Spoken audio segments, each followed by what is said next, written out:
shouldn't be sharing this. My name is Daniel Kearney, and until 3 weeks ago I was part of the Webb telescope's data analysis team at NASA's Goddard Space Flight Center in Greenbelt, Maryland. I say was because officially I no longer exist.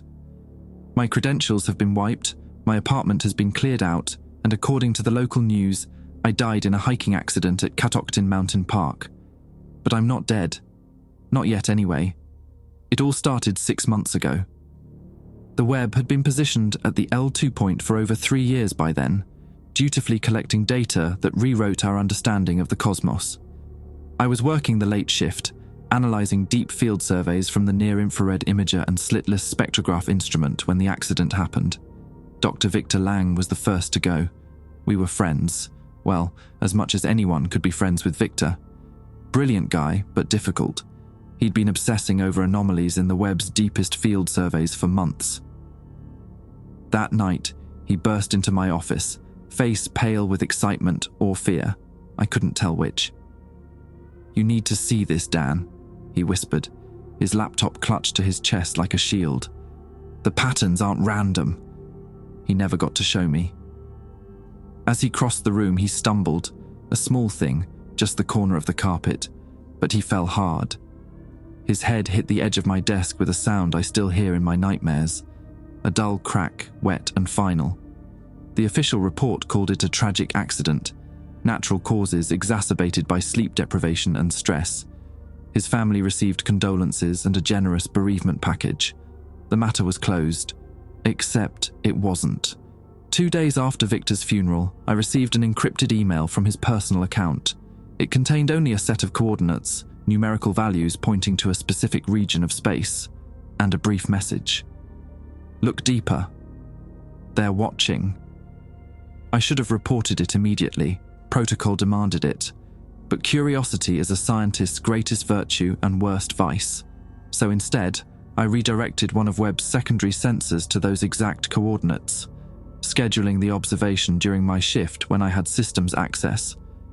What I found there changed everything I thought I knew about the universe, about humanity's place in it, about what might be looking back at us from the darkness between stars. The structures were there, exactly where Victor said they would be. Massive beyond comprehension, ancient beyond reason, and unquestionably, terrifyingly artificial. They shouldn't exist. Nothing that complex could have formed in the early universe. The physics doesn't work. The cosmic timeline doesn't allow it. Yet there they were, geometric patterns too perfect to be natural, too alien to be understood, strung across the void like a web, or a net. I'm writing this account in a motel somewhere in West Virginia. I haven't slept more than 2 hours at a stretch since I fled. The headaches are getting worse, and sometimes I see shadows moving at the edge of my vision. I think they're coming for me too. This record may be all that remains when I'm gone. A warning, perhaps, or a confession.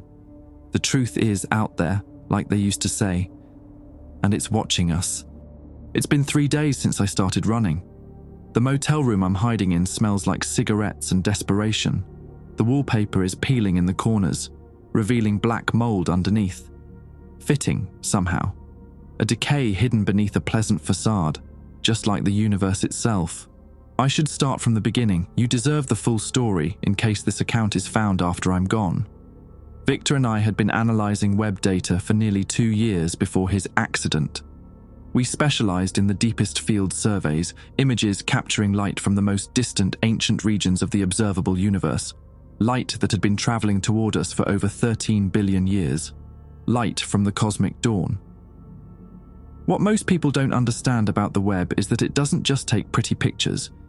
It collects data across multiple spectrums, revealing chemical compositions, temperatures, distances. It sees what human eyes cannot. The anomalies appeared gradually. Subtle irregularities in the distribution of early galaxies, statistical improbabilities that could be explained away individually, but formed a troubling pattern when viewed together. Victor noticed them first. "The universe shouldn't be structured this way," he told me during one of our late-night analysis sessions. He had dark circles under his eyes, and his hands trembled slightly as he pointed to his monitor. These alignments violate every cosmological principle we've established. I didn't take him seriously at first. Victor had always been high-strung, prone to seeing patterns where none existed.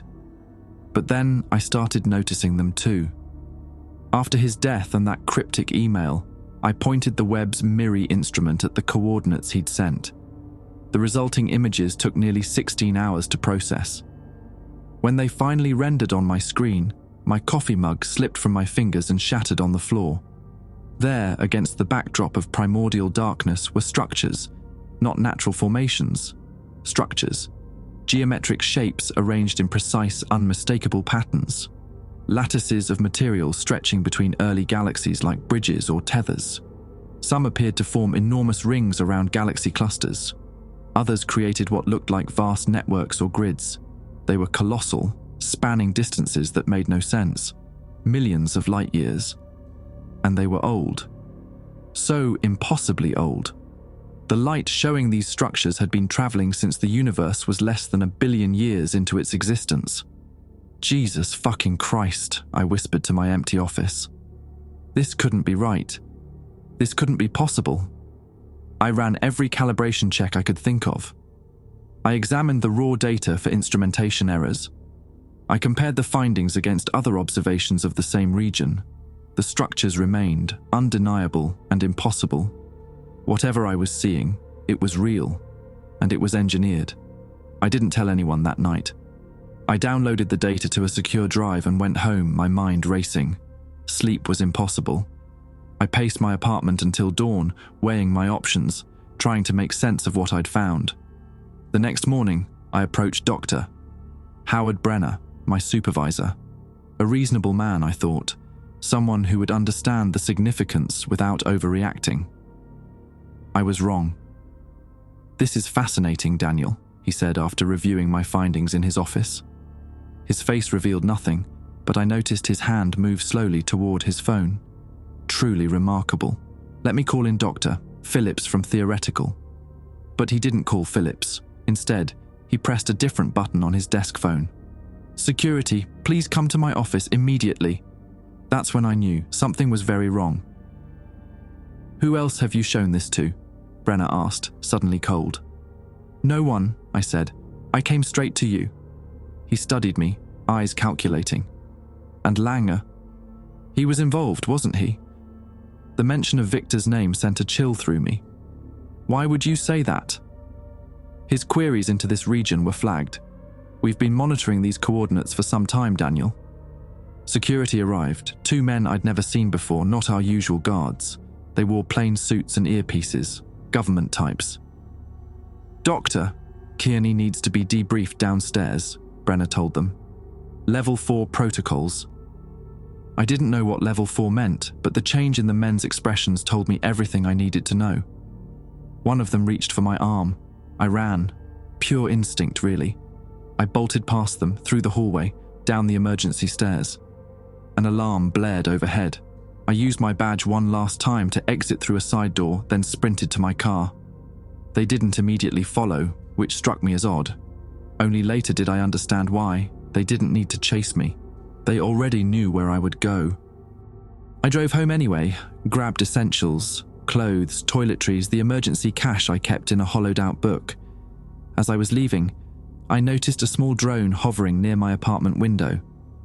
Watching. I abandoned my car in a shopping mall parking lot and caught a bus heading west. Then another south. Then a taxi. I paid cash everywhere, kept my head down, avoided cameras when I could. That was 3 days ago. I've been moving ever since, staying in places that don't ask questions or require ID. Places like this dump where I'm writing everything down before they find me, because they will find me. I have no illusions about that. What I saw in those web images wasn't just alien technology. It was something worse, something that challenges our very understanding of time, consciousness, and purpose. The structures aren't ruins. They're not abandoned. Based on the spectroscopic data, they're active. And if my calculations are correct, they've been watching us for a very, very long time. I woke up to knocking. 3 sharp raps on my motel room door.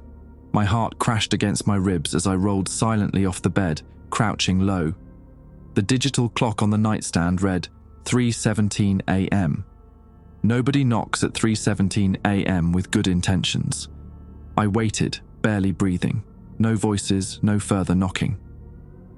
After a minute of silence, I crept to the door and peered through the peephole. The hallway was empty, but on the floor, just visible beneath the door, was a white envelope. I waited another 5 minutes before cracking the door open just wide enough to snatch the envelope inside. No name on it, no markings at all. Just a standard white business envelope, sealed. Inside was a single sheet of paper with a list of rules typed in a plain font. Attention subject. KRN 0294, Kearney Daniel. To survive until extraction, follow these protocols exactly. Do not attempt further communication with any NASA personnel. Do not access any digital networks or devices connected to the internet. Change location every 48 hours. Pay cash only. Use only establishments without security cameras. If you experience headaches, nosebleeds, or auditory hallucinations, place a blue object in your right pocket immediately. Should you observe unusual astronomical phenomena, halos, misaligned stars, etc., do not look directly at them for more than 3 seconds. If anyone mentions Sagittarius Protocol or Operation Looking Glass, terminate conversation and relocate immediately. In case of surveillance detection, display the enclosed symbol visibly, but do not attempt to flee. Compliance ensures your continued existence. A representative will contact you when safe extraction is possible. You are not alone. They are watching. At the bottom of the page was a symbol I'd never seen before, a series of interlocking triangles arranged in a pattern that seemed to shift when I wasn't looking directly at it. I read the list 3 times, my confusion growing with each pass. Extraction, subject KRN 0294, and those bizarre rules about blue objects and astronomical phenomena. None of it made sense. Was this some kind of sick joke? A trap to flush me out? I glanced at the window, now acutely aware of how exposed I was. The flimsy curtains provided little concealment. Anyone could be watching from the darkened parking lot. My immediate instinct was to run again, find another motel farther away, but exhaustion weighed on me like a physical force. I'd been running for days, barely sleeping, existing on convenience store food and adrenaline. I couldn't keep this up much longer. And something about the note struck me as authentic. The mention of headaches. I'd been experiencing increasingly severe ones since viewing those Webb images. I hadn't told anyone about them. I folded the paper and shoved it into my pocket. Then I packed my few belongings, waited until 5 a.m. when the night was still dark, but early workers would be starting to move about, and slipped out. The motel parking lot was eerily quiet. A light rain had started, silvering the asphalt and obscuring visibility. A small mercy. I began walking toward the main road, staying close to the tree line that bordered the property. That's when I saw it. A black SUV with tinted windows parked across the street. 2 men sat inside, barely visible silhouettes in the pre-dawn gloom. As I watched, one of them raised what looked like binoculars to his eyes. I ducked behind a dumpster, heart pounding. They'd found me. Somehow they'd tracked me here. The note couldn't have been from them. They wouldn't need to leave instructions if they could simply grab me. So who had left it? I needed transportation. The main road was too exposed, and I couldn't risk hitchhiking with government agents looking for me. I circled behind the motel, staying low, and found a small staff parking area. 3 cars sat there, a dented pickup truck, an old Honda Civic, and a maintenance golf cart with the motel's logo. Breaking into the Honda took less than a minute. An old trick I'd learned in college, though never used for anything more nefarious than retrieving my own keys. Hot wiring it took longer, my hands shaking as I fumbled with the wires. Finally, the engine sputtered to life, and I pulled out, keeping my lights off until I reached a service road that ran behind the property. As I drove, the first rule from the note kept repeating in my mind. Do not attempt further communication with any NASA personnel. But there was one person I needed to contact. Someone who might understand what was happening. Dr. James Farah. a former colleague who'd left NASA under mysterious circumstances 2 years earlier. We'd been close once, before he'd suddenly resigned and dropped off the grid. At the time, rumors suggested a mental breakdown. Farah had been working on analyzing data from some of the earliest Webb observations, similar to what Victor and I later took over. Finding him wouldn't be easy. Last I'd heard, he'd moved to some remote area in northern Maine.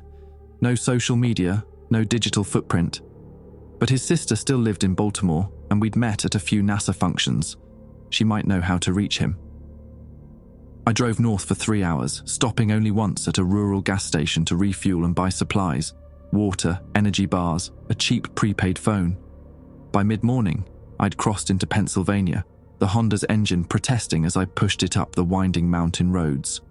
My headache was getting worse, a steady throbbing behind my eyes that made it difficult to focus on the road. And something else was happening, flickers in my peripheral vision, like shadows moving just out of sight. When I turned to look, nothing was there. Rule 4 echoed in my mind. If you experience headaches, nosebleeds, or auditory hallucinations, place a blue object in your right pocket immediately. It seemed absurd, but my scientific training had taught me one valuable lesson. When faced with the inexplicable, follow the available data until better information emerges.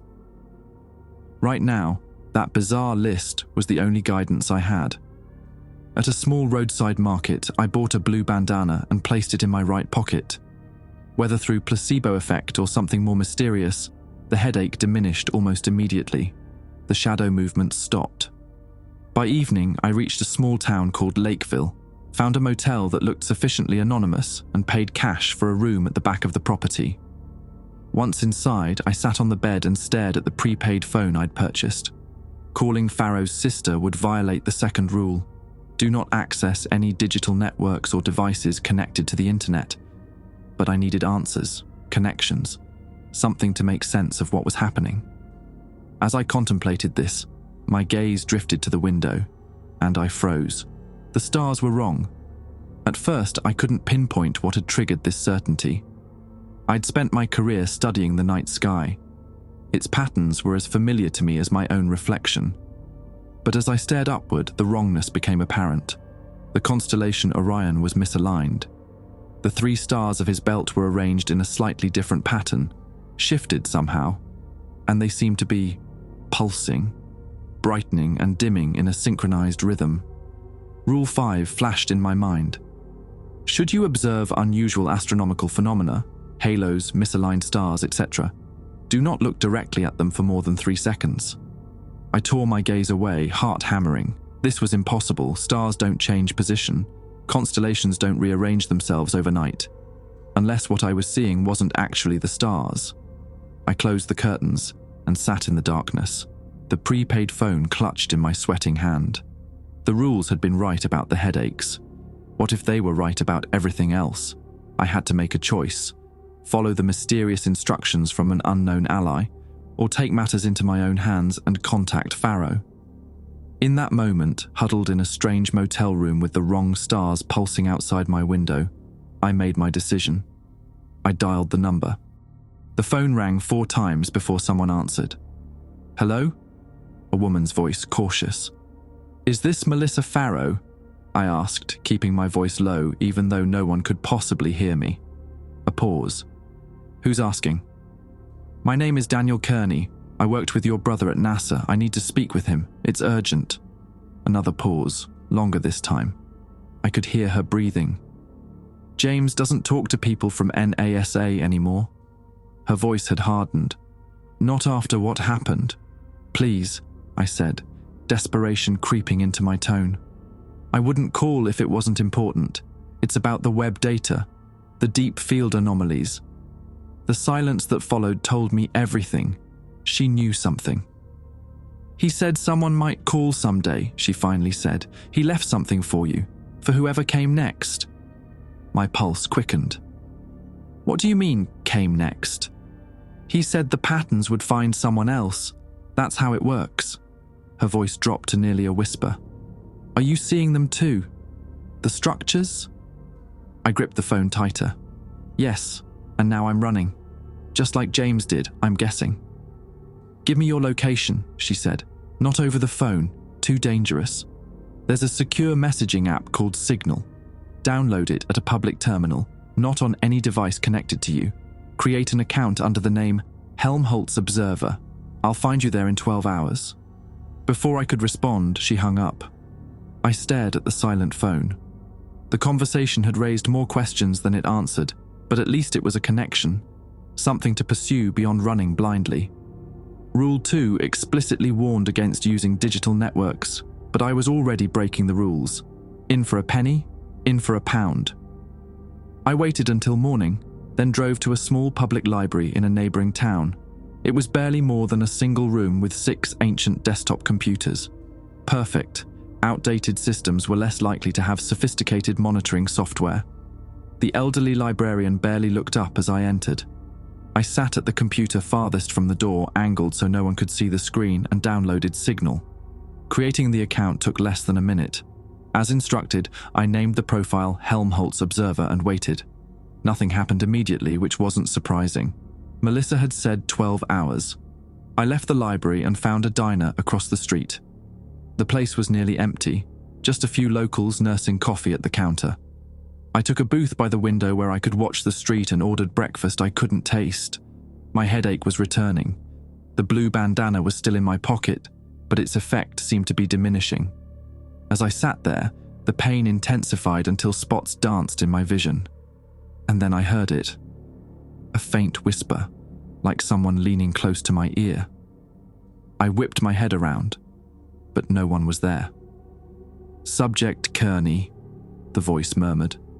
"Calibration in progress." I knocked over my coffee, drawing irritated glances from the staff. The voice wasn't coming from around me, it was coming from inside my head. "Sir, you okay there?" The waitress was approaching with a rag. "Fine," I managed, mopping up the spill with napkins. "Just clumsy." She didn't look convinced, but left me alone. I paid quickly and hurried out, my thoughts racing. Auditory hallucinations, exactly as the rules had predicted. I fingered the blue bandana in my pocket, wondering what possible connection a colored piece of cloth could have to whatever was happening in my brain. Back in the stolen Honda, I sat gripping the steering wheel, trying to steady my breathing. The voice had stopped, but the implications were terrifying. Was I losing my mind? Or was someone, trying to communicate with me? I drove back to the motel, constantly checking my rearview mirror for signs of pursuit. The paranoia was becoming second nature now. In my room, I checked the Signal app every hour, pacing between updates. Finally, at exactly the 12-hour mark, a message appeared. "Helmholtz Observer. Verification required. What did you see in the Able 2744 field that others missed?" The question was clearly a security check. Able 2744, also known as Pandora's cluster, had been one of the Webb's first deep field targets. I typed my response. "Lattice structures connecting galaxy clusters. Non-random distribution pattern suggesting intelligent design." 3 minutes later, a reply. "Confirmed. James left a package.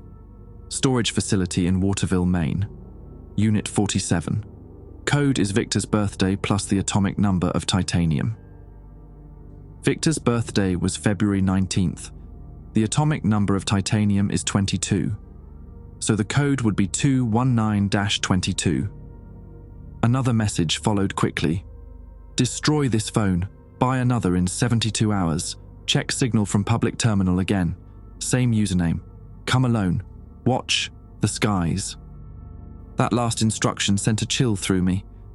I'd already seen what was happening to the stars. What else was I supposed to be watching for? I powered down the phone and removed the battery, then smashed both with the motel room lamp and flushed the SIM card down the toilet. Paranoid, perhaps, but necessary. Maine was at least a 10-hour drive from my current location. I'd need to rest before attempting it, especially with my deteriorating condition. But staying in one place too long violated Rule 3. As I packed my meager belongings, I noticed something strange about the motel room mirror. My reflection seemed delayed. When I moved my hand, my reflection followed a split second later, like a video feed with poor sync. I approached the mirror cautiously. Something was definitely wrong. The reflection looked like me, but the eyes, they blinked independently of mine. As I stared, horrified, my reflection smiled. I was not smiling. I backed away from the mirror, pulse pounding in my ears. This wasn't a hallucination. This was something else entirely. The reflection raised its hand and pressed a finger to its lips. Then it began writing something in the condensation that had suddenly appeared on its side of the mirror. The letters appeared backward from my perspective, but readable. "They're in your head already," followed by "Blue stops transmission." I fumbled for the bandana in my pocket, clutching it like a talisman. The reflection nodded encouragingly. "Who are you?" I whispered. The reflection's lips moved, but instead of my voice, I heard the strange whisper from the diner again. "Protocol interface active. Emergency measures authorized. Subject Kearney compromised." The mirror suddenly cracked from corner to corner, and my reflection returned to normal, moving in sync with me, showing my own terrified expression. I didn't wait to see what would happen next. I grabbed my bag and bolted from the room, racing to the Honda. As I peeled out of the parking lot, I caught a glimpse of the motel sign in my rearview mirror. The letters were scrambling, rearranging themselves into a message. "Webb saw too deep." By the time I blinked, the sign was normal again. I drove northeast toward Maine, pushing the Honda as fast as I dared on the winding back roads. I avoided highways and their cameras, taking a convoluted route that added hours to the journey. Near the New Hampshire border, I stopped at a 24-hour department store and bought supplies. More food, a flashlight, batteries, and several blue items. A shirt, a pen, a small tarp. Whatever protection the blue bandana provided, I wanted backups. The strange incidents with my reflection and the motel sign had shaken me to my core. Either I was experiencing a complete psychotic break, or something beyond my comprehension was occurring. Both possibilities were terrifying, but the specificity of the events, the connection to the Webb discoveries, the rules that somehow anticipated my symptoms, suggested the latter. As I continued driving through the night, the radio in the Honda suddenly turned on by itself, cycling through stations at a dizzying pace before stopping on static. Through the white noise, a voice emerged. Not the whisper from before, but a man's voice. Familiar, yet distorted. "Dan, if you're hearing this, you've been tagged." It was Victor's voice. Victor, who'd been dead for weeks. The lattice isn't just a structure, it's a network, a neural network on a cosmic scale, and it's aware of us now. The static increased, nearly drowning out his words. The blue frequency disrupts the signal temporarily, but they're adapting. The key is in the temporal data. The structures aren't just impossibly old, they're impossibly young. Do you understand? They exist across... The radio died with a sharp pop, leaving me in silence. Temporal data. Victor had been analyzing variations in redshift patterns before his death, looking for temporal anomalies in the Webb's deepest field surveys. What had he found? As dawn broke, I crossed into Maine, the forests thickening around the narrow road. My eyelids were heavy, my thoughts sluggish from exhaustion and fear. I needed rest, but the compulsion to reach Waterville was overwhelming. I was still 2 hours away when I saw the lights in the sky. At first, I thought they were helicopters or drones, 3 bright points moving in perfect formation, too fast for conventional aircraft. They drew a triangle in the sky, then expanded outward, creating a larger pattern that matched. It matched the symbol from the envelope. Exactly. The Honda's engine suddenly sputtered and died. The lights in the dashboard flickered and went dark. I coasted to the side of the deserted road, surrounded by dense forest on both sides. The silence was absolute. The triangle of lights directly overhead pulsed once, twice, then vanished. In their place, the stars became visible again, but wrong, still wrong. Orion's belt now formed a perfect straight line instead of its typical slight angle. As I watched, frozen, the stars began to move. Not all of them, just specific points, shifting into new patterns, impossibly fast. They were forming letters against the night sky. A message written in stars, just for me. Come home. Daniel and I knew with terrible certainty that home didn't mean Earth at all. I don't know how long I sat there staring up at the message written in stars. Minutes, maybe hours. Time seemed to stretch and compress unpredictably now. Eventually, the stars drifted back to their proper positions, or what I hoped were their proper positions, and the message faded. The Honda's engine started on its own, the dashboard lights blinking back to life as if nothing had happened. I gripped the steering wheel so hard my knuckles turned white, fighting the urge to abandon the car and flee into the woods. Where could I possibly run that they couldn't find me? Come home, Daniel. Home. The word echoed in my mind, stirring memories I couldn't quite grasp. Flashes of light, a sensation of falling. Dreams I'd had since childhood but always dismissed. I shook my head, trying to clear it. Sleep deprivation and stress were making me delusional. I needed to focus on the immediate goal. Get to Waterville, find the storage unit, retrieve whatever James Farah had left behind.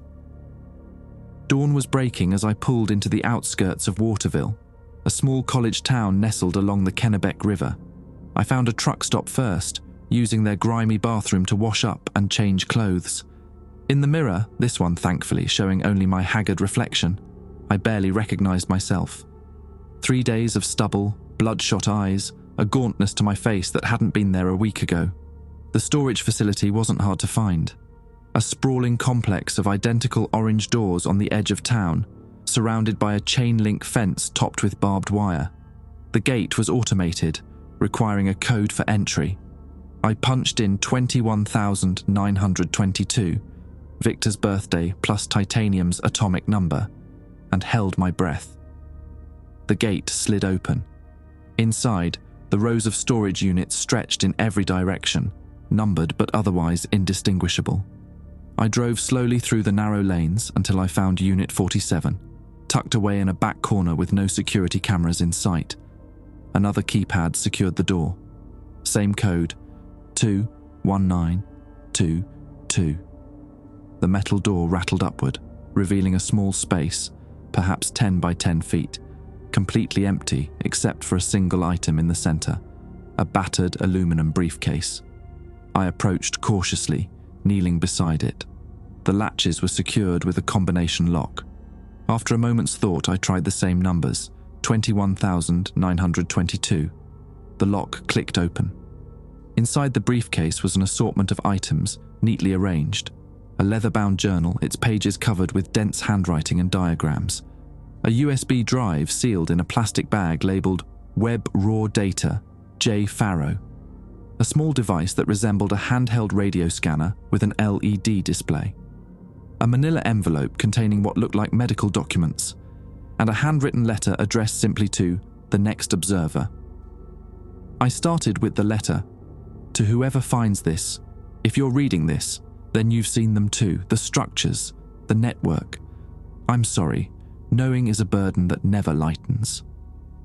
3 years ago, I discovered anomalies in Webb's first deep field surveys, patterns that couldn't exist naturally, evidence of artificial construction on a cosmic scale. I showed my findings to 3 colleagues. Within a month, 2 died in accidents. The third disappeared. I knew I was next, so I ran. But running doesn't help. They're already inside your head. The structures aren't just physical constructions, they're receivers and transmitters, a vast communication network spanning the observable universe, and the signal travels both ways. The headaches, the visions, the voice in your mind. These aren't hallucinations. They're contact attempts. The blue spectrum disrupts the signal temporarily. The scanner will help you find the most effective frequency, but it's only delaying the inevitable. The contents of this case represent everything I've learned. The USB drive contains unaltered web data that proves the artificial nature of the structures. The journal details my research and experiences over the past 3 years. The medical files show brain scans, mine and others who've been compromised. But here's the truth they don't want you to know. This isn't first contact. It's a reconnection. We didn't evolve here. We were placed here. Seeded. The ones who built the cosmic network. They're our creators. And now that we've developed technology capable of detecting them, They've activated the recall protocol. The Webb didn't discover them. It just reminded them we were here. I've gone north to the radio quiet zone in the White Mountains. No electronic signals, no observers. It's my last chance to break the connection before the final stage begins. If you're experiencing temporal anomalies already, it may be too late for you. But there's one last option detailed in the back of the journal. It requires sacrifice, but it might save what's left of humanity. Trust no one from NASA, the government, or any astronomical institution. They're compromised or complicit. Time is against us. It always has been. James Farah. I set down the letter, a cold weight settling in my stomach. The headaches, the whispers, the strange phenomena, all of it matched what Farah described. And the implications were staggering. Not aliens studying us from afar, creators checking on their experiment, farmers coming to harvest. I reached for the journal next, flipping through pages dense with calculations, observations, and increasingly frantic personal notes. Farah's handwriting deteriorated as the journal progressed, becoming jagged and erratic in the later entries. Diagrams of brain structures appeared frequently, with certain regions highlighted and annotated. One page contained nothing but the phrase, "They grow us to collect our consciousness," repeated dozens of times in diminishing size. Another showed a detailed drawing of the night sky with constellations connected in unfamiliar patterns.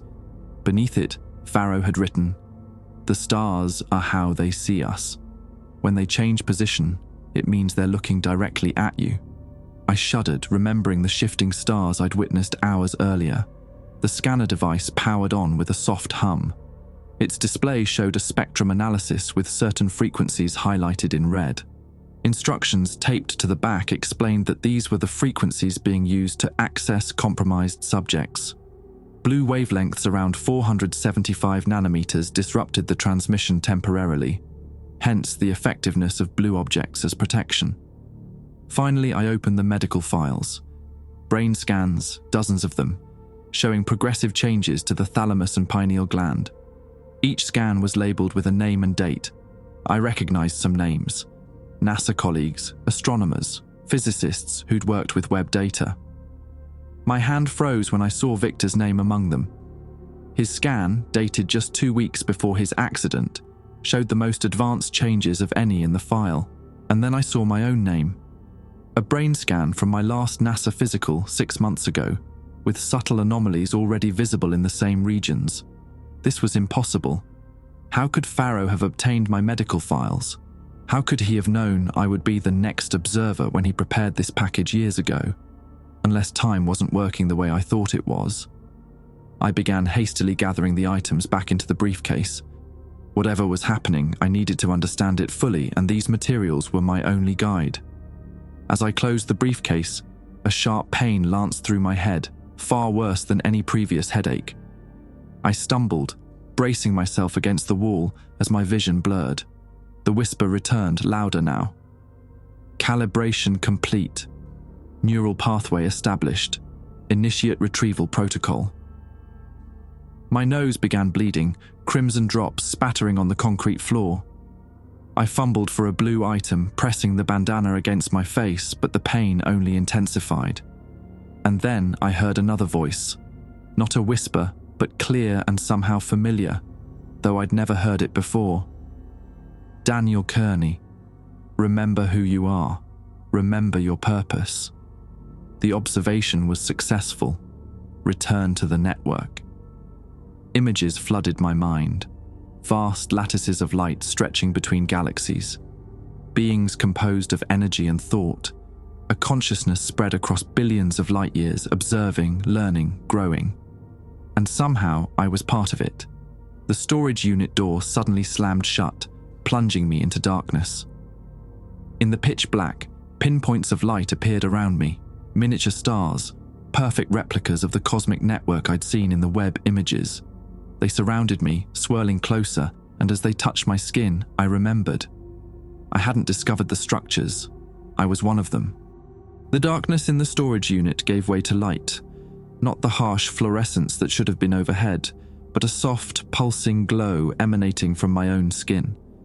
I stared at my hands in horror and fascination as luminous patterns traced themselves along my veins, geometric networks that matched the cosmic structures I'd seen in the Webb images. My first coherent thought was, I'm hallucinating. This can't be real. But the whisper in my mind responded immediately.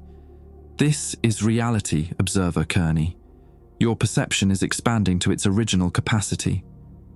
I pressed myself against the wall, clutching the blue bandana so tightly my knuckles ached. Get out of my head, I whispered. We cannot leave what we have always been part of, came the reply. Your consciousness is reconnecting to the network. The isolation experiment has reached its conclusion. Images continued to flood my mind. I saw Earth from space, but not as it appears in photographs. Instead, it glowed with interconnected points of light, millions of them, clustered around population centers, human beings, but somehow more than that. I saw invisible filaments extending upward from these lights, reaching into space, connecting to distant points among the stars. A horrible understanding began to dawn. We weren't being invaded, we were being harvested. With trembling hands, I opened Farah's journal again, flipping frantically to the back pages he'd mentioned in his letter. The writing here was barely legible, the pages stained with what looked like dried blood. Final protocol, breaking the connection. They can track anything connected to the network, any consciousness that has awakened to their signal. But there is a way to sever the connection permanently. The pineal gland is the receiver. It must be neutralized using precisely 0.3 Tesla of focused electromagnetic radiation at a frequency of 7.83 Hz, the Schumann resonance, Earth's natural frequency. I've modified the scanner device to generate this field. Placed directly against the base of the skull for 45 seconds, it will permanently destroy the connection.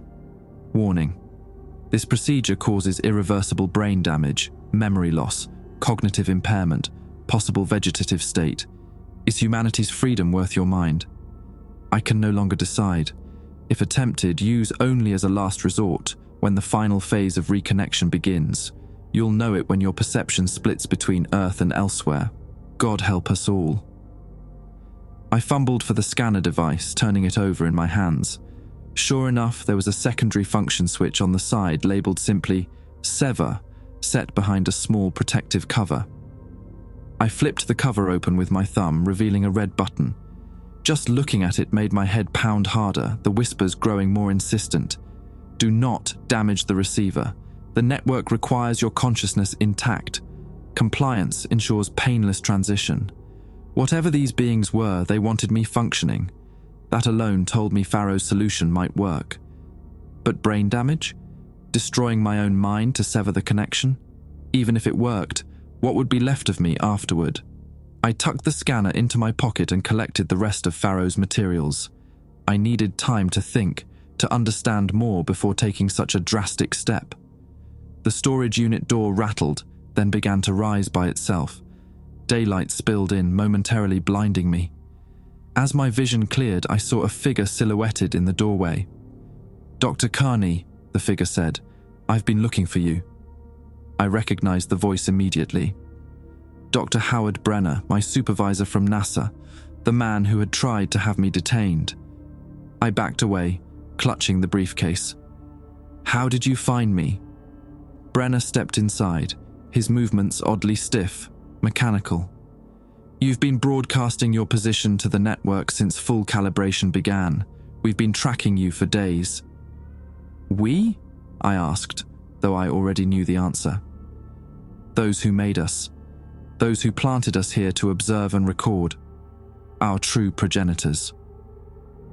His face remained expressionless as he spoke, but his eyes, they glowed with the same inner light now coursing through my veins. "It's time to come home, Daniel." I glanced past him to the parking lot. 3 black SUVs had pulled up and men in dark suits were emerging from them. Their movements mirrored Brenner's, fluid yet somehow wrong, like perfect simulations of human motion that missed subtle details. "You're all connected to it," I said. "NASA, the government, you're working for them." Brenner's lips curved in what approximated a smile. "Not working for, we are them. Observation units placed in key positions. When the Webb detected the network, it triggered our activation. Now we're finding others with the neural capacity to join. People like you, whose minds can withstand the transition. Transition to what? From individual to node. From isolated consciousness to networked sentience. From temporary to eternal. He extended his hand. It doesn't have to be painful, Daniel. The resistance you're feeling, the headaches, the fear, it's just your old neural pathways struggling against evolution. I touched the scanner in my pocket. And if I refuse? There is no refusing what you already are. The human memories you cherish, they're constructs. Programming to help you integrate with this world until the observation period concluded. Brenner took another step toward me. You've seen the structures. You know they couldn't exist unless they operated beyond conventional physical laws. Time, space, matter, these are constructs too for minds too limited to comprehend reality. My head spun with this information, partially because it resonated with something deep within me, a truth I'd somehow always known but never acknowledged. But another part of me rebelled. Human or not, my experiences, my memories, my selfhood, these felt real. They felt worth preserving. Victor knew, didn't he? I asked, stalling for time as I considered my options. That's why he had to die. He wasn't just discovering the network, he was remembering it. Brenner nodded. His reconnection progressed too rapidly. He began interfering with other observation units before full integration, a malfunction we had to correct. He gestured toward the storage unit entrance. Now please, the transition chamber is waiting. We can help you manage the final phase with minimal discomfort. I clutched the blue bandana tighter, noticing how the agents outside winced slightly at the sight of it. Farah was right. Something about the blue spectrum disrupted their connection. Just one more question, I said, edging sideways toward the unit's back wall. Why Earth? Why plant observers here? Earth was never the subject of observation, Brenner replied. It was merely the platform. What we've been observing is the development of consciousness itself, how it emerges, how it networks, how it transcends. Humans were the control group, isolated consciousness developing in quarantine. The experiment has yielded valuable data. And now the experiment is over, I said. Yes, resource collection begins. Billions of consciousness units, ready for harvest and integration. The casual way he described the fate of humanity chilled me to the bone.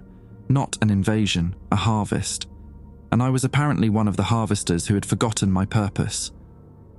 In that moment, I made my decision. Whatever I had been before, whatever alien consciousness had seeded itself in me, I was human now. My experiences, my connections to this world, were real to me. I need a moment, I said. The transition. I need to prepare myself. Brenner studied me, his glowing eyes unblinking. Finally, he nodded. 2 minutes. The process is easier if the subject is calm. As he stepped back toward the doorway to confer with the other agents, I moved to the farthest corner of the unit, turned my back to them and removed the scanner device from my pocket. The whispers in my head grew frantic. Compliance mandatory. Resistance causes network damage. Observer Kearney, desist immediately. My hands trembled as I switched the device to sever mode. The display lit up with a countdown timer, 45 seconds. All I needed to do was press the device to the base of my skull and activate it. Brain damage, possibly a vegetative state. Was humanity's freedom worth my mind? Behind me, I heard Brenner's footsteps approaching again. Time to go, Dr. Kearney. I pressed the scanner to my head and hit the button. Pain exploded through my skull, white-hot agony that defied description. I might have screamed, I can't remember. The world turned inside out, colors inverting, sounds becoming visible, light becoming tangible. Through it all, I heard the whispers transforming into screams. Connection destabilizing, neural pathway compromised, emergency protocols. Then, abrupt silence. I collapsed to the concrete floor, the scanner device clattering beside me. My vision swam, dark spots pulsing at the edges. But the whispers were gone. The glowing patterns beneath my skin faded. Brenner stood frozen in the doorway, his expression one of genuine shock, perhaps the first real emotion he'd displayed. "What have you done?" he gasped. "Cut. Myself. Off," I managed to say, though the words came slowly, slurred. Already I could feel changes in my mind, memories becoming hazy, connections between thoughts fraying. The other agents converged on the doorway, their movements now urgent, uncoordinated. They spoke to each other in a language I didn't recognize, couldn't have recognized before, but now sounded completely alien. "He severed the connection," Brenner told them in English. "Neural pathway destroyed. He's useless now." One agent stepped forward. "We should terminate this unit. Protocol dictates—" "No," Brenner interrupted. "This is unprecedented. A conscious disconnection. We need to study the process." He turned to me, and for a brief moment, I thought I saw something like respect in his inhuman eyes. "You've chosen to remain human, Dr. Kearney. A fascinating choice. Irrational, but fascinating." I tried to speak again, but the words wouldn't form. My thoughts were fragmenting, memories slipping away like water through cupped hands. I knew the scanner had worked, but at what cost? Brenner and the agents retreated, conferring in their strange language. I heard car doors slam, engines start. They were leaving. As darkness crept at the edges of my consciousness, I had one final coherent thought. I needed to hide Farah's evidence. If others found it, understood it, they might have a chance. With the last of my strength, I pushed the briefcase into a dark corner behind some debris, then collapsed completely. The final thing I saw before unconsciousness claimed me was the night sky through the open storage unit door, the stars in their proper places, no longer watching me, no longer recognizing me as one of their own. I awoke to the gentle beeping of medical equipment. The ceiling above me was white acoustic tile, a hospital room. My body felt leaden, unresponsive, as though I'd been drugged. Turning my head required monumental effort. A man sat beside my bed, reading a newspaper. Not Brenner or any of the agents I'd seen at the storage facility. This man was older, with silver hair and a weathered face. When he noticed my movement, he folded the paper and leaned forward. "Welcome back, Dr. Kearney," he said quietly. "I'm Dr. Alan Bishop. You're at Maine General Medical Center in Augusta." My mouth was dry as sandpaper. "How?" I croaked. "How did you get here?" Bishop supplied. "A storage facility employee found you unconscious during his rounds. You'd been there for nearly 16 hours. They brought you in with severe neurological symptoms, similar to a stroke." He studied me carefully. "Do you remember what happened to you?" I tried to access those memories, but everything was fractured, incomplete.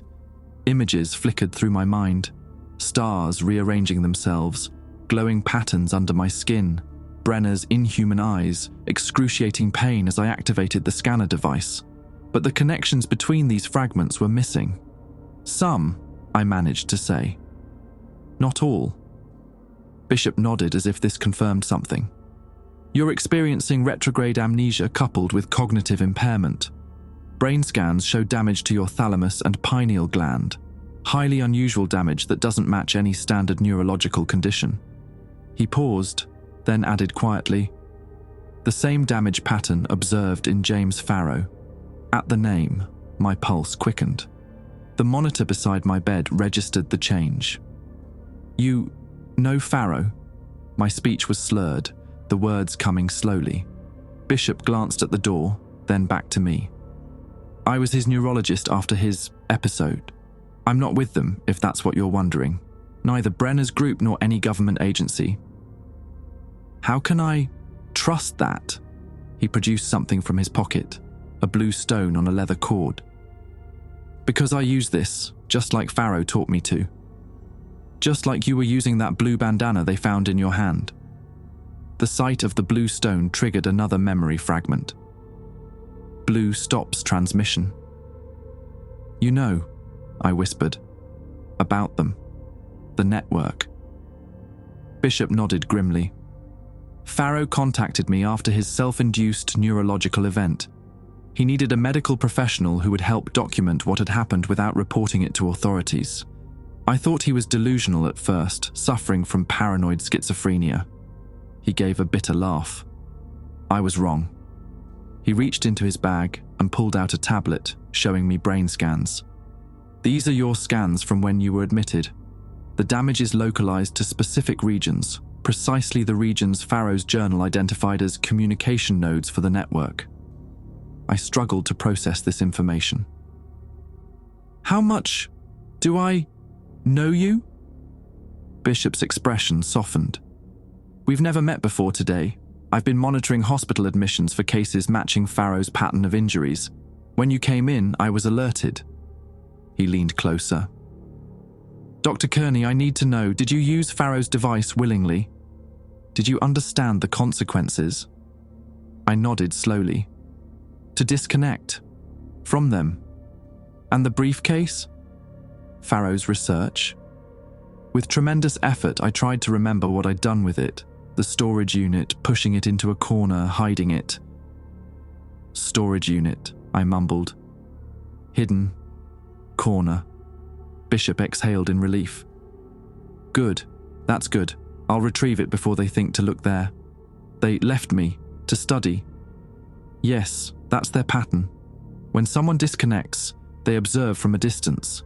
They're curious about the process. Bishop checked his watch. We don't have much time. They'll have people in the hospital administration. Sooner or later, they'll realize I'm here. He produced a syringe from his bag. This is a compound Farah developed before his breakdown. It won't heal the damage, but it helps stabilize the remaining neural pathways. It should improve your cognitive function temporarily. I eyed the syringe warily. Your choice, Bishop said, but without it, your recovery will take months, and we may not have that long. I gave a slight nod, and Bishop injected the substance into my IV line. Within minutes, a warming sensation spread through my body, and my thoughts began to clarify. The fragmented memories didn't reconnect, but my ability to process new information improved dramatically. Better? Bishop asked. Yes, I replied, the word coming more easily now. But still, gaps, memories missing. That's to be expected.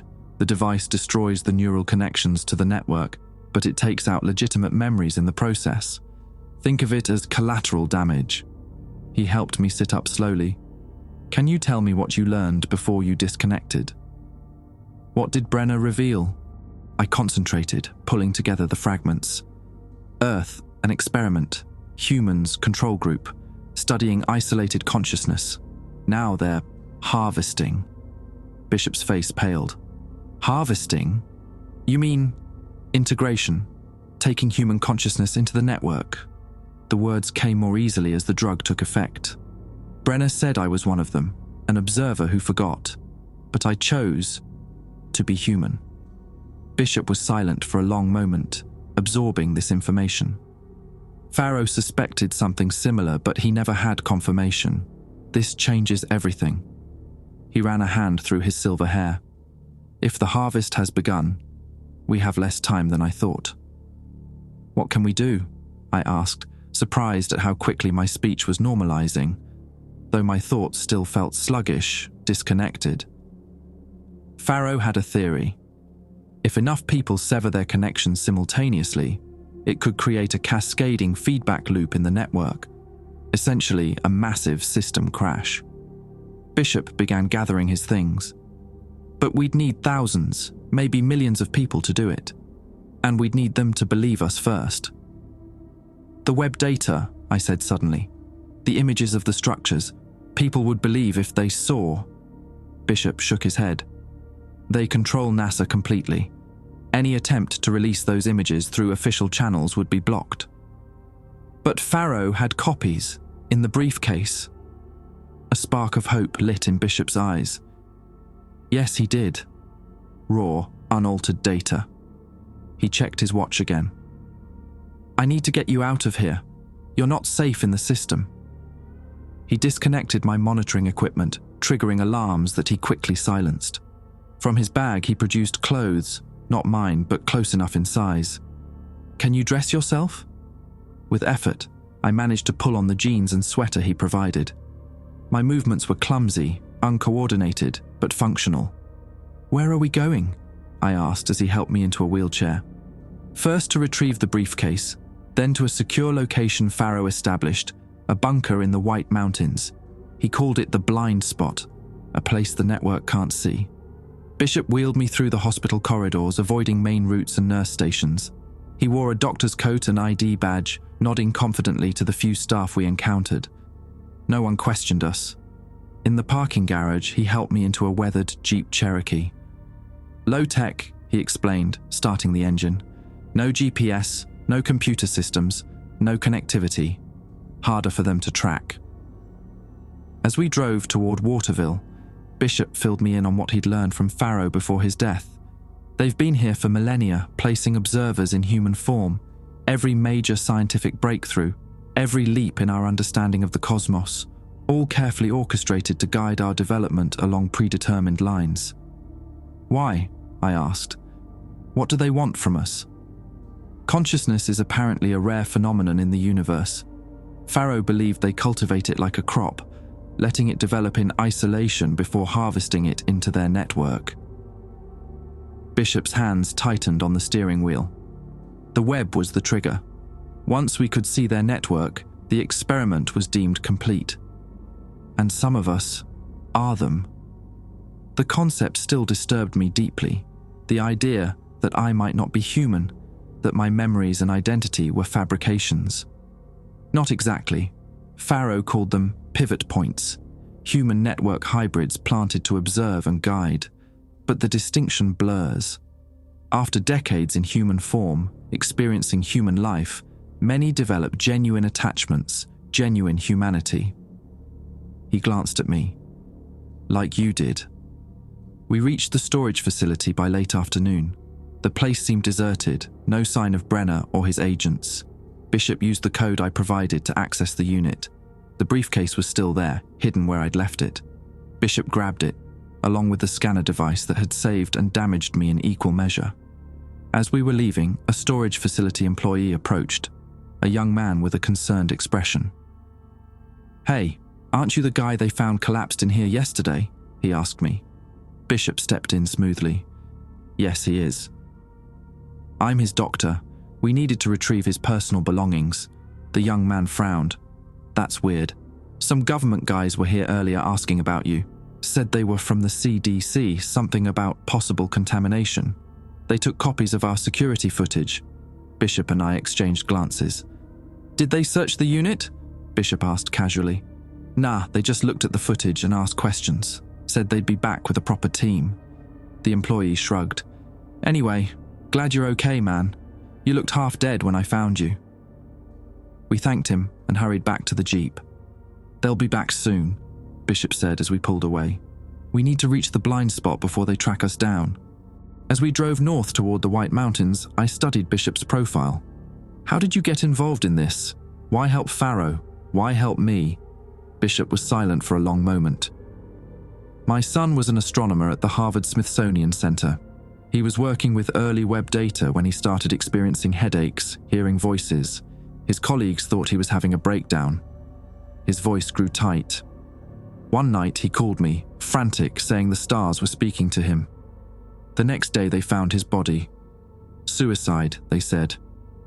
He took a deep breath. 3 months later, Farah contacted me. Said he knew what really happened to my son. Said he could prove it wasn't suicide, it was silencing. Bishop's jaw clenched, so I helped because I owe it to my son. And because if what Farah discovered is true, if what you've confirmed is true, then this isn't just about individuals anymore. It's about the survival of humanity as an independent species. The road wound higher into the mountains as dusk approached. Through the trees I caught glimpses of the darkening sky. The stars would be appearing soon. I wondered if they were still looking for me, those distant watchers. If they could still see me. Or if Farah's device had truly rendered me invisible to their cosmic gaze. Either way, I had made my choice. Whatever I had been before, I was human now. Damaged, broken, but human. and determined to keep humanity free.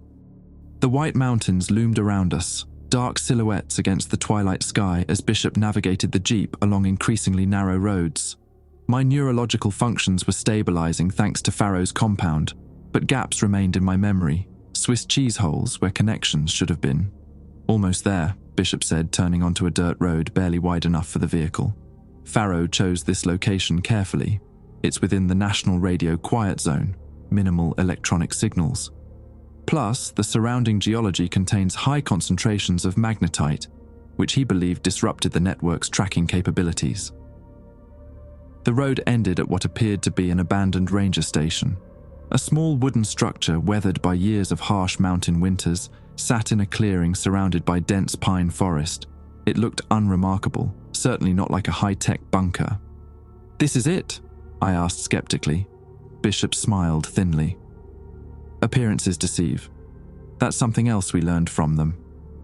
He retrieved a key from above the doorframe and unlocked the cabin. Inside was a single room with basic furniture, a table, chairs, a wood stove, and a cot. But Bishop headed straight for what appeared to be a supply closet at the back. He moved aside several boxes, revealing a trapdoor in the floor. "Farah converted an old Cold War-era fallout shelter," Bishop explained as he lifted the heavy door. "The government built hundreds of these in remote locations during the 1960s, then abandoned most of them. This one doesn't appear on any official records." A metal ladder descended into darkness. Bishop switched on a flashlight and went first, motioning for me to follow. My movements were still clumsy, but I managed the climb down without falling. The space below was surprisingly large, perhaps 40 feet square with a low ceiling. Unlike the dilapidated cabin above, this facility was modern and well-maintained. Solar-powered LED lighting flickered on as we entered, revealing several computer workstations, communication equipment, and walls covered with maps, photographs, and handwritten notes. "Welcome to the blind spot," Bishop said. "Completely off-grid, electromagnetically shielded, and stocked with enough supplies to last months." My attention was drawn to the center of the room where a large table held what appeared to be a physical model of the cosmic structures I'd seen in the Webb images. An intricate lattice constructed from thin metal wires and glowing fiber optics. "Farah built that," Bishop said, following my gaze. He said it helped him visualize the network's architecture. I approached the model slowly, memories surfacing as I studied its complex geometry. "It's accurate," I murmured. "Exactly what I saw in the Webb data." "And what part of you recognized?" Bishop added quietly. He was right. Even damaged, my mind responded to the model on some fundamental level. I understood its logic, its purpose. Part of me still belonged to it, or had belonged to it before I severed the connection. Bishop set Farah's briefcase on a nearby desk and opened it. "Let's see what we're working with." As he examined the contents, I continued exploring the bunker. One wall was covered with photographs, hundreds of them, connected by red string in an elaborate web. I recognized many of the faces: prominent scientists, government officials, business leaders. Each photo was annotated with handwritten notes. "Farah's map of their infiltration," Bishop explained, joining me. "Red circles indicate confirmed network agents. Yellow means suspected. Green marks potential allies, people who might believe us." There were far more red circles than green ones. "How did he identify them?" I asked.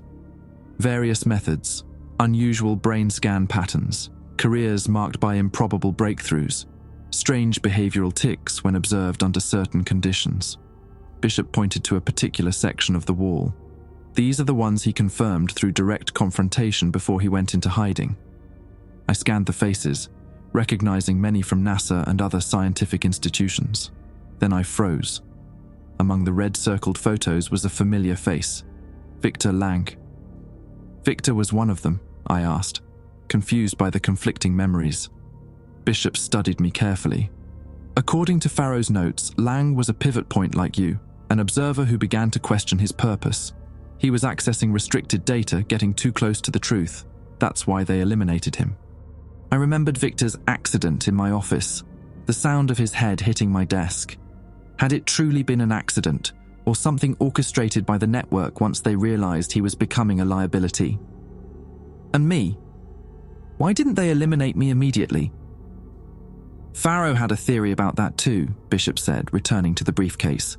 Some observers develop a kind of immunity to direct network control, usually the longer they've been in human form. The more human experiences they accumulate, the more they're programming fragments. They become hybrid consciousnesses, not fully network, not fully human. He removed the USB drive from the briefcase and inserted it into one of the computer terminals. Farah believed these hybrids were the network's greatest fear, entities with knowledge of the system, but with human empathy and independence. The computer screen filled with data as the drive's contents loaded, raw images from the Webb telescope unaltered by NASA's filters.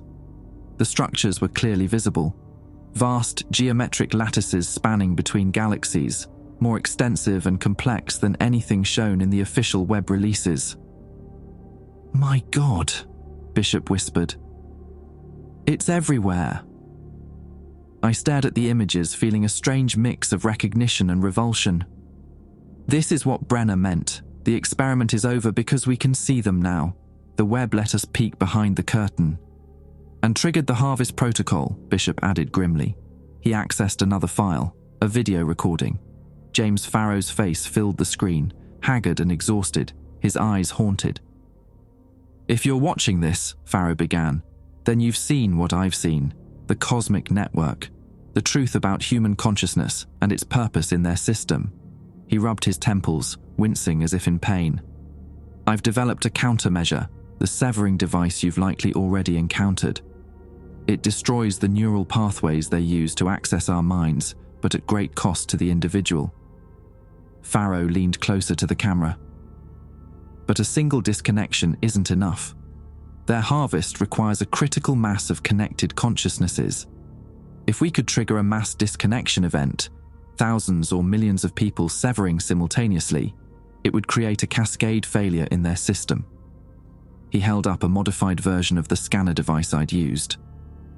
"This prototype can broadcast the severing frequency across standard communication networks, television, radio, internet.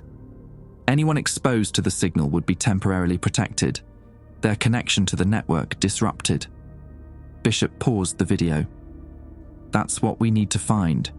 Farrow's broadcasting device. With the Webb data as proof and this technology as protection, we might convince enough people to resist." I studied the frozen image of Farrow on the screen. Did he succeed in building it? I don't know. He died before completing his work here. Bishop's expression darkened. Or so I thought. His body was found in these mountains 3 months ago, apparent hypothermia. But now I wonder if they found him first. He resumed the video, and Farrow continued. "The broadcast device is incomplete. I've hidden the critical components separately for security. The final element, the frequency modulator, is concealed where it all began, where the first observer arrived. The coordinates are encoded in the Webb data itself, in the spectral analysis of the original anomaly." Farrow's expression turned urgent. "If you're watching this, you're probably being hunted. They'll do anything to prevent the disconnect cascade. Trust no one whose eyes you haven't seen in natural starlight. And remember, blue disrupts, but silence blinds them completely." The video ended abruptly. "Where it all began," I repeated, trying to access memories that felt just out of reach. "The first observer." Bishop was already analyzing the Webb data, searching for the encoded coordinates. "These spectral patterns are unusual," he muttered, "almost like a message embedded in the light itself." As he worked, I found myself drawn back to the physical model of the network. Standing before it, I closed my eyes, letting my damaged mind reach for connections it no longer possessed. Fragments of memory surfaced. Not human memories, but something older, vaster. Images of stars as seen from impossible perspectives. The sensation of consciousness stretched across light years. "The first arrival," I said suddenly, the words coming from somewhere beyond my conscious mind. "Tunguska, 1908. Bishop looked up sharply. "The Tunguska event, the unexplained explosion in Siberia." I nodded, the memories crystallizing. Not an asteroid or comet as historians believed. The first observer entering Earth's atmosphere. The beginning of the experiment. How could you possibly know that? Bishop asked, his expression a mix of wonder and concern. Because part of me remembers, I said quietly. Not human memories, network memories. Fragments that survived the severing. I turned to him. The frequency modulator is buried at the Tunguska impact site. That's what Farah discovered. Bishop stared at me for a long moment, then turned back to the computer. Let me check something.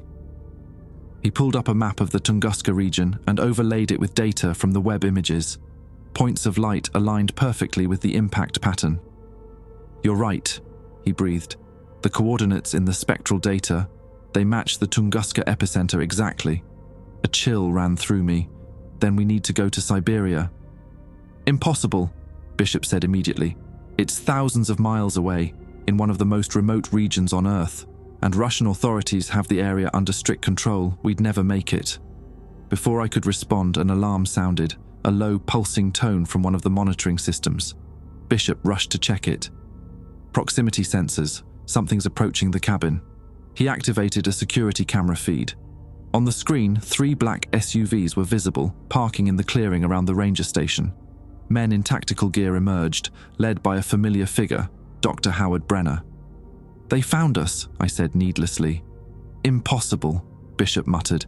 This place is shielded off every grid. I watched Brenner on the screen, the way he moved with inhuman precision, the way his head tilted as if listening to something beyond human hearing. They tracked me, I realized aloud. Not electronically, they followed my consciousness. But you severed the connection, Bishop argued. Not completely, I said, understanding dawning. The damage was extensive, but some neural pathways must have remained intact. Damaged, but functional enough for them to sense my general location. On the screen, Brenner directed his men to surround the cabin. We have minutes at most, Bishop said, gathering Farah's materials and shoving them into a backpack. There's an emergency exit, a tunnel that leads to a ravine half a mile east. As he spoke, the proximity alarm changed tone, becoming more urgent. They're entering the cabin, Bishop warned. We need to go, now. I stared at the model of the cosmic network one last time, a plan forming in my damaged but still functional mind. Not yet, I said. I need the scanner device, the one I used before. Bishop hesitated, then retrieved it from the briefcase. What are you thinking? I took the device, examining it carefully. Farah's theory about a cascade failure. It starts with one node rejecting the network completely. I looked up at Bishop. I'm still partially connected. If I use this again, sever the remaining pathways. Understanding dawned in Bishop's eyes. It could create feedback, temporarily disrupt their coordination. His expression grew troubled. But using it again could kill you or leave you completely non-functional. The neural damage would be catastrophic. Above us, we heard the heavy thud of the cabin door being breached. We don't have a choice, I said, already adjusting the device's settings. Get ready to run when I activate it. Take everything Farah left. Find the modulator. Bishop nodded grimly, shouldering the backpack and moving toward the tunnel entrance. Godspeed, Dr. Kearney. I positioned the scanner at the base of my skull once more, my hand steady despite the terror coursing through me. On the security monitor, I could see Brenner's men discovering the trapdoor. As the first agent began descending the ladder, I pressed the button. The world exploded into agony and light. My name is Alan Bishop. I'm recording this account based on the journals and recordings of Daniel Kearney, combined with my own experiences since that night in the White Mountains 3 months ago. Daniel Kearney is gone. The second use of the severing device did exactly what he predicted. It created a cascading neural failure that temporarily disrupted the network consciousness in the immediate vicinity. Brenner and his agents were incapacitated for approximately 7 minutes, enough time for me to escape with Farah's research. But the cost was catastrophic. Daniel never regained consciousness. His body remains in a government facility somewhere, classified and inaccessible. a vegetative shell. His sacrifice bought humanity time, nothing more. I made it to Tunguska. The journey took weeks, required multiple false identities, and nearly killed me twice. The modulator was exactly where Daniel said it would be, buried at the epicenter of the 1908 event, encased in a material unlike anything terrestrial science has catalogued. With Farah's blueprints and the recovered modulator, I've completed the broadcasting device. It's ready now, waiting for the right moment, the right platform to reach enough minds simultaneously. But there's something you should know, something Daniel realized in his final moments that I've only recently come to understand. The Webb telescope didn't just detect the structures, it activated them. For millennia, the network has been dormant, just as the observers placed among us have been dormant, living human lives, experiencing human emotions, forgetting their true nature. The experiment was meant to be passive, observational. But when the Webb sent its first beams of light into the deep field, it unknowingly triggered a wake-up call. It was equivalent to shining a flashlight directly into a sleeping predator's eyes. We awakened them, and now they're coming to collect.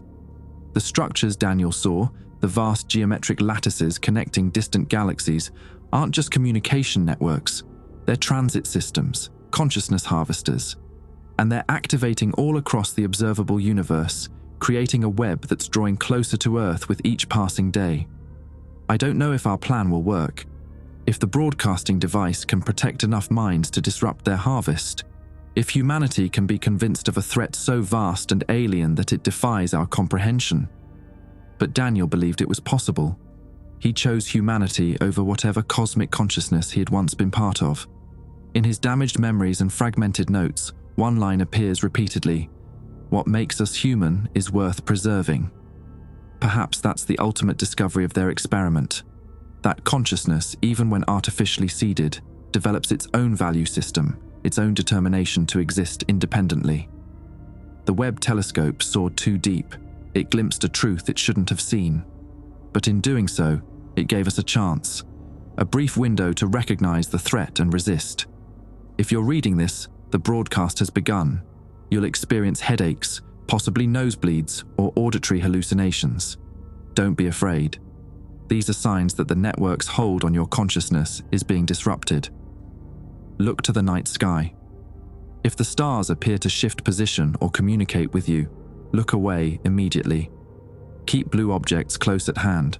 They disrupt the frequency they use to access our minds. And remember, you are human. Whatever else you might have been, whatever else you might become, in this moment, your consciousness is your own. The ancient structures are real. The Webb telescope found them. But the truly terrifying discovery isn't what exists at the edge of the universe. It's what has been living among us all along, and it's finally waking up. Alan Bishop, White Mountains, New Hampshire. February 19th, 2025.